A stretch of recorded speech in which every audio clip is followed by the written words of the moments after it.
but I was going out 3 or 4 days a week thinking I had to go to all these events, not taking care of my training, not taking care of my nutrition.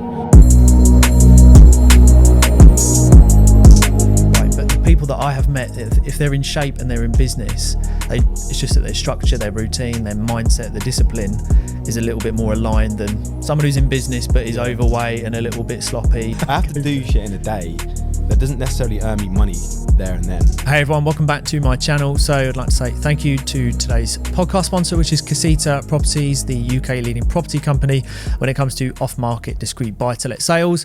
I have the pleasure of welcoming Kieran Nicholls to the channel. Pleasure to have you here, mate. Thanks for having me. Cool. Kieran, let's kick it off with who you are and what you do, mate. Okay, cool. So I'm Kieran Nicholls. I was maybe on a TV show back in the day, but since come off the show, all I've ever thought about doing is making a bit of a name for myself in the fitness industry. I'm an online coach, and I'm slowly sort of working my way up to top, I guess. So first question, why the fitness industry? Is this something that has always been in you, that you had an interest in, that you've managed to convert into the business? So I've played football from like the age of 5. I signed to like a football club when I was like 5 years of age, and sport's just been in me ever since then. Had to retire the game early due to injuries, as I'm sure everyone will say that. But I just loved fitness and loved looking after the body. I started weight training when I was like 14 years of age. I'm now 30, so nearly over half my life I've been training, and I just still love it to this day. How have you actually found the transition? So you've been in it your whole life. With social media being absolutely everywhere and fitness being something absolutely massive, how have you found the transition from when you started to what you do now and like it just being everywhere? I'd say people would say it's easier, but it's really not. I know the fitness industry is kind of like saturated, but it's not. There's always space for somebody, right? I think everyone like delivers things differently. So all these new coaches that are coming through, they seem to think that being a personal trainer, being an online coach, it sounds very flamboyant, but it's actually really difficult to make it as an elite coach. It's not just about, how long you've trained for, it's how you deliver that to a client, and everyone has their own unique way of doing that. I would say, of course, having an Instagram following has helped me a little bit. I say lucky, but it's always, I always think to myself, how much work did I put into that to get what out of it, what I did? So maybe at the right times. I launched my app about 2 months before lockdown, which obviously massively helped. Everyone was at home doing absolutely nothing, and it just went through the roof, and it's just continued basically. So I say I got lucky with timings there, but the amount of work that I actually put in to get it to where it is today, I always take that rather than the luck. Yeah. So there's two things I'm really keen to ask you. This always comes up. I'm sure you hear this all the time. First question being, you just said people think it's oversaturated. I hear that all the time, even when like it comes to YouTube, people are like, I can't start because it's oversaturated. I can't start this business. There's too many people doing it. But like you say, it's kind of that customer service, how you deliver it, and then the actual what you're producing, like testimonials of this is what someone looked like. This is what they look like now. In the fitness industry, I know people personally that are not in shape but are personal trainers, and I can't get on board with that. Yeah. I can't get on board with. There are certain trainers that I know that they're not in shape. I don't get it. Like, should that be a thing? I always say this to James all the time. I'm like I'm doing really well anyway, and I get a lot of clients, but there are clients that I think to myself would rather a coach that falls out of shape themselves, because it's more relatable. To relate. Like I was saying this to James on the way here actually. Like I've just posted a transformation picture on my Instagram, and he said to me, "I'm sure you posted that before." I posted the starting photo of that before because that's probably the only time in my life, before I say when I got into shape, but before I started, that's probably the only time in my life that I've been out of shape. I came off Love Island. I was just drinking 3-4 days a week. Did that for like 6 months, rid that way for a little bit. I was in a bad headspace. I was never dealing with anything like bad, but I was going out 3-4 days a week thinking I had to go to all these events, not taking care of my training, not taking care of my nutrition. But isn't that the whole point? I'm using the same transformation picture because that's the only time in my life I've felt bad and been out of shape. I managed to maintain it all year round. Surely, if you're a coach and you're trying to deliver this to your clients, how can you expect them to do it when they're in a worse place than you? They've not got as much time as you if you can't even do it themselves. Yeah. So I always say the same thing, like you said. I don't get that. You're the end product. How can you be out of shape with your coach? Yeah, this is what I don't get, and I suppose when it comes to the fitness industry, because so many, for example, you're going to see it anyway. Check out Kieran, he's in great shape. But it takes a lot of work, doesn't it? Like, I think there was a time in my life where, you know, call it ripped. Like, I can't remember what year it was, but there was a time where I literally had a personal trainer who'd won loads of competitions. He was ripped as anything, but he was literally living and breathing it. And he got me probably in my best shape that I've ever been in my life. But with that, I think what was really hard about it, and I think with the fitness industry now, is the pressure. And I think once you get to a certain standard of like your physique, do you think then it's a mental battle to stay like that? And then you have this almost pressure to stay in that shape? I don't. I genuinely don't feel any pressure to stay in shape. I know everyone will say, oh, it's your job, you have to be in shape. I don't have to be. I just want to be. You know, I enjoy feeling good. I enjoy looking good. And like currently right now, I've just moved over to a cut because I'm going away in a month and I need to just get a little bit leaner. I really love that process of going to the gym, seeing the small changes already. And then once I've dialed in, I don't fall off. Yeah. But I don't feel any pressure to stay in shape. I just want to. I like it. I enjoy it. It's good for you. It's up here as well. It helps up here. So I don't feel any pressures. Do you think that it helps you in business? I always... What does be in shape? Yeah. Like, I find that people who are in shape and in business tend to do... I think they're more productive and more driven. Well, I don't know if that is right, but the people that I have met, if they're in shape and they're in business, it's just that their structure, their routine, their mindset, their discipline is a little bit more aligned than someone who's in business but is overweight and a little bit sloppy. I think people, when they look at looking for a coach, obviously they just want to get in shape. Right? That's the first thing they're thinking about. Is, I want a coach that's going to get me in shape. But there's more to it than that. And if you've got a coach who's in shape but miserable, doesn't even get up early himself, you know, can't go to the gym 3 or 4 times a week himself, doesn't that tell you that he's not the right coach for you? You need someone that's actually going to make you want to get out of bed every day. Like, I get up between 5:30, 6:30 every single day, right? You make sure it's always within an hour. You know, my clients know that. They see that. I don't tell them, but they see that. They follow me. They know I do. So because I do that, they start calling it Kieran o'clock. They're like, I'm getting up at Kieran o'clock tomorrow. Do you know what I mean? And because I'm doing that, it's basically leading by example, right? Yeah. And that's what I feel like when you're looking for a coach, it shouldn't just be about the one that's in the best shape. It should be about, can that guy actually get me through the darkest moments? You know, can he actually help me out through other things? It's not just getting me in the best shape. Yeah. Because they'll do a 12-week transformation challenge. All right, great. Then what? Then he's gone. Then what? I'm just going to fall back out of shape and forget about it. The whole point is to teach you how to live a sustainable, healthy lifestyle. If you want to start taking to extremes and start competing, that's a different ball game. But the majority of the people that come and want an online coach, they just want to feel good. They just want to look good, you know, and it's all about confidence as well. It's a huge thing with validation at the moment. Like, if someone was to look you up, they can validate you are who you are and you're doing what you're saying you're doing, because I think that's the other thing where everyone's transitioning to video, to photos. If you're looking for a coach, I suppose really it's never been more important to not have an excuse not to be on social media, because, for example, who's going to take on a coach or look to have a mentor if you can't find them anywhere? Well, yeah, you can be the best coach in the world, but I said this the other day, actually. You could be the worst coach in the world, but you could be one of the best marketers in the world. You could be getting great business. So just going back to your question there, you know, does it help business? I don't necessarily think being in shape helps the business itself. I think because of the way that I am, because I'm in shape, because I'm confident, because I enjoy my life, because I feel energized all the time. I think that comes with being in shape, right? So I think that's what helps me get the clients that I do. Yeah, but then there is a flip side, because I saw a post from James Smith, who obviously blew up massively as well over lockdown, and there was other people and stuff like that, and like Joe Wicks, and they're not mass. I mean, they're almost a little bit. James Smith more so recently. I don't know if you've seen it, but he's kind of a little bit more normal shape. Like, there's nothing, you know, he's not like absolutely cut, but people still go to him. They now go into him because he's already proven it, he's done it, and now it's all about knowledge. Yeah, but I think the people that go to James Smith, the average people that just want to feel good, look good, right? You know, so James Smith is probably a lot more relatable to his clients than probably what I am. You know, but it depending on that clientele, what are they looking for? What are they looking to get out of that whole journey that they're going? And that's what I mean. When you're choosing a coach, for everyone looking at it, like watching this, when you're choosing a coach, the best thing to do is jump on a call with that coach. Yeah. See what they can offer you. See how you actually relate to them. You know, because people might look at me and I'm not relatable to a lot of people because I'm in shape all year round, you know. But then once they've had their chat with me, then they start to realise, actually, this is actually good now. I understand where you've come from. I understand that you've actually been in shape because of that reason, and blah, blah, blah. Do you know what I mean? There's more to it. Than just, yes, I can get you in shape. Every coach you speak to is going to say they can get you in shape. Yeah. They want the business, right? And they probably can. But, are you going to have someone there that you actually can have a conversation with, get on with, you actually want to coach, There's all these things. You've got to enjoy working together. Yeah, otherwise it's not going to work. Yeah, no, I totally agree.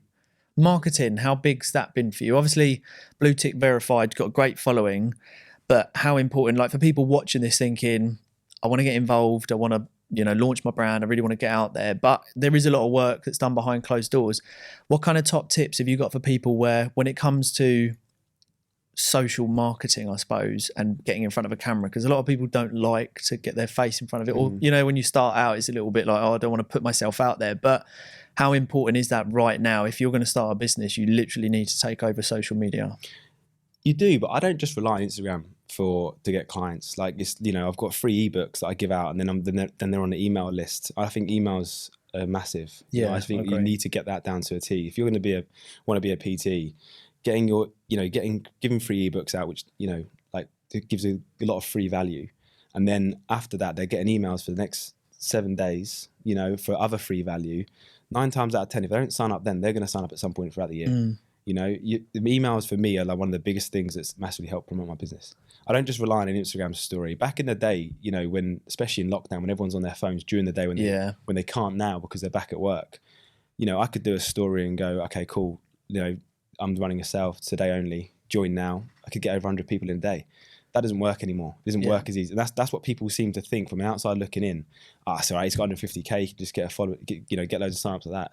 That's not how it works nowadays. It used to actually work like that, but it doesn't work anymore. I literally, you've just mirrored what I've been saying to one of the groups that I run, is that it's so important to have a newsletter or an email database. Like, honestly, you've just said what I've been trying to tell people, is that lockdown, everyone was on their phones, everyone, you could put an interaction button and people were engaging. And now there's, and I think also from people that I speak who work in Instagram and really behind the scenes say, unless you are pumping out some serious ad revenue to market your business, you're not getting seen. And that's why people are taking to like TikTok and stuff like that, because it's Instagram still is organic. trying to be TikTok, aren't they now?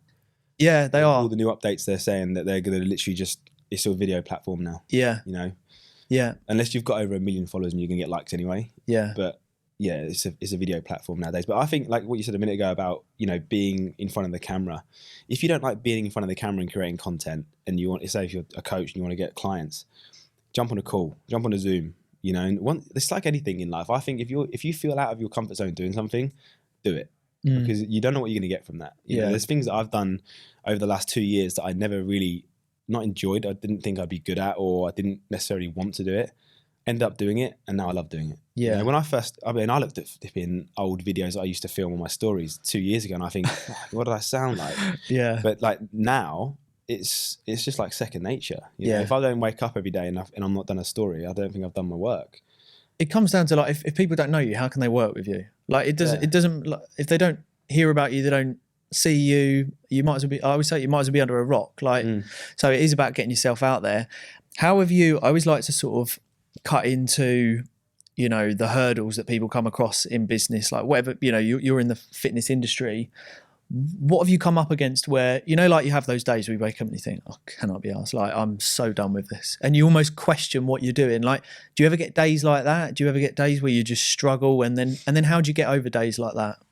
Yeah, I mean, of course you get those days. But for me, I think it's just being an entrepreneur, right? Like I have to do shit in a day. Can I swear on here? Yeah, go. I have to do shit in a day that doesn't necessarily earn me money there and then. Yeah. And I feel like I'm working, I say this to my best mate all the time, he lives with me. I'm always like, I feel like I'm working but getting nothing out of it. He's like, that's for your job though, mate. You have like, I do YouTube every single week. That's not earning me money right now, but it will do one day. That's work for me, and I could pick up a client from a YouTube video. Yeah. So you have, as an entrepreneur, you have to think about things what you do in a day that you don't necessarily are going to get paid for, but it's going to pay dividends. Delayed gratification. Yeah, exactly. Yeah, do you know what? I don't think a lot of people like to hear that. Why? I think because we're in a world where you can download an app, everything's like right now. And I think That's what people want. Yeah, people want quick shit, don't they? Yeah, but even like with fitness, I mean, even with making money, or like if you look at your profile, there are some people who will generally sit there and believe that they could probably do that in quite a short period of time, and that you might get them there in a day or a week. But it's not like that, is it? That it literally is a process you have to go through and develop a good habit. And, you know, for anyone watching this, nail on the head is like, you don't get paid instantly for what you do. You have to put yourself through it. But going back on that, like my top tip, what I would do is I'd wake up in a day. Like I said, I always get up at that time. My morning routine is so simple, but I have one, and I think that is the foundations of a day. Yeah. If I don't do my morning routine, or if I'm up half an hour late, I don't say my day's ruined, but it doesn't go as well. And I'll always write down, if I say, right, what am I doing today? I'll write down a list of 10 things I have to do today. And then by 5 o'clock, if it's not ticked off, I'll keep going until it's ticked off. Yeah. Simple as that. Otherwise, you're just going to end up sitting there procrastinating and not get it done. So yeah, if you obviously going to have the days where you do struggle, but always win the morning, they say, isn't it? Win the morning. Yeah, win the morning. What's that? In the morning, elevate your life.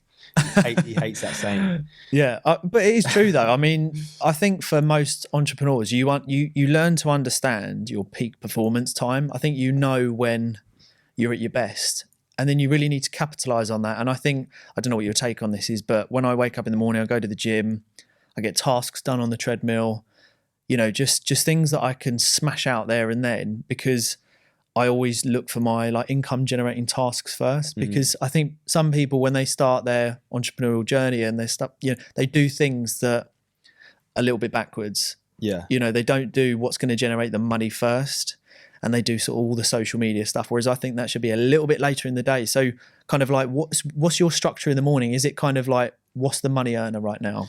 So if I've got stuff that I need to do that's going to earn me the money, but I haven't got to do it there and then, I'll make sure that's ready before I've done anything else. Because then if I've got to do a post at that sort of time or whatever, that's already done. If I leave it too late and then I have to start working on it, then I feel like it then just goes out the window. Yeah. You know, I get all the, like you say, the money earner stuff done, ready, lined up to go. Then I can do whatever I have to do, and then I can come back to that. But I've already pretty much done that. Yeah. And I always hear people say, "Oh, there's not enough hours in the day. Get up earlier. Get up earlier." We literally said this earlier on another podcast. Yeah, my mate said it the other day. I was like, "Oh, can someone give me some more hours in the day?" I said, "Mate, what time do you get up?" He was like, 11. I said, 11 o'clock. Get up at 5. Then you're more hours in the day, bro. There's a pattern here. If you've watched all of the podcasts, there's a pattern here, so you need to listen. This is literally this morning. I knew we had the podcast. You know, I had back-to-back calls from 9 till 11 or 12. So did James. We was like, right, tomorrow we get up at 5:30. Got up at 5:30. Both went to the gym this morning to get out of the way, because I know I'm not going to go after this. You know, you have to just make more time in the day. This is literally why they call it the 1%, because we go over a lot of the same. Almost like there's a different life though. I've got a bit of a freedom that I can do. You know, but then again, what else you do at 5:30 in the morning? Yeah, but if you want it, you put in the work. That's what I mean. If you want to, things don't change if you don't change. Like I love conversations like this, because it just confirms that no matter what business you're in as an entrepreneur, you have to put in the work. If you have to get, like, after this, once we've finished, I get back to where I am. 7:30 is my last one-to-one call. It's a 2-hour call. I'm not going to finish till 9:30. I've been up since 5. You've been up early. James has been up. Like, we've all been up early, but it's because we enjoy what we do and we're here for a reason. So mega points. How do you find... I think it's just quickly on there. I think if you don't feel guilty for getting up late, I think you've got it wrong. Yeah. If I get up, like, if I've laid in till 8 o'clock, I feel so guilty. Yeah, so do I. And then I'll punish myself that day. Yeah. I'll do an extra 10 minutes on the cardio or something, or just go, right, I'm working till 9. Yeah. I'll punish myself if I don't do what I set out to do the night before. before. You know? And that's not a negative thing. What that is that saying, that's like justification. I can't remember when I said it the other day. I said, but if you have a day off, like, we all deserve a day off where we go, do you know what? I literally can't be asked today. Like, I don't know what it is, but I always think of it, if you have that day, you better make up for it the next day. Whether that is like waking up earlier or, you know, working later that night or whatever it might be. It's okay to have an off day, but I feel like you have to make up for it. Yeah. Sort of as we come to a close, what would be and let's aim it towards more those who want that online business, whether it be in fitness or not. What's kind of your top tips to kind of really try and make it successful, and just things to do to try and really launch yourself and using social media as like your marketing? Well, obviously, if you people always looking at other people, right, and comparing themselves to other people, and that's okay, but don't try and be like somebody else. Like, let's just say for PT, for instance, setting up a new business, you know, or in any business, to be honest with you. Yes, you can look at your competitors and stuff, but try not to worry too much about what they're doing, or if you do want to worry about what they're doing, implement it into your own way. You know, do it how you want to do it, and always be yourself, because you're not going to get somewhere trying to be somebody else. You know, there's no point me going out there trying to be a James Smith. Yes, he's great at what he does very well, but I'm not that type of coach. You know, I don't put myself out there like he does in the way that he does. So there's no point in me comparing myself to other people. The way I deliver stuff is the way that I deliver stuff. And you need, you know, if you're setting up a business, you need to lay that out straight away and go, right, this is the way that I want to deliver it. You know, why should I be exactly the same as somebody else? I could be just as successful if I do it the way that I want to do it. So I think that's quite important. Yeah, I think people waste a lot of time watching someone else's journey rather than just focusing on themselves. Do actual research though. Don't just look. You can obviously compare yourself to other people. I know we shouldn't really say that, because, you know, you always say don't compare yourself to other people, but you're always going to, right? You're always going to in some way. But you can look at somebody else and go, right, they're doing really well. What can I do that they're doing that's going to not change me so much, you know? Taking little segments out, isn't it? Like little segments. There's like the obvious stuff though, isn't it? Like, yeah, you know, someone's going to set up a podcast like you, they're going to take a look at you and go, right, well, he's got real money to run. You know, obviously those obvious we have things, that going on right now. Yeah. Do you know what I mean? Yeah. There's obvious things that you're going to have to do that somebody else does. But when it's actually delivering your service, just make sure you know exactly what it is that you're delivering and how you want it delivered. Awesome, mate. Absolutely loved it. If people do want to reach out, find out more about your services, how do they go about doing that? Where can they reach out? Just drop me a message and we'll book you on a call, and then we'll see if I'm the right coach for you. Awesome. That's the main thing about being a personal trainer. Awesome, amazing. Well, Kieran, pleasure, mate. And everyone who's watched, thanks so much, and we'll see you all very soon.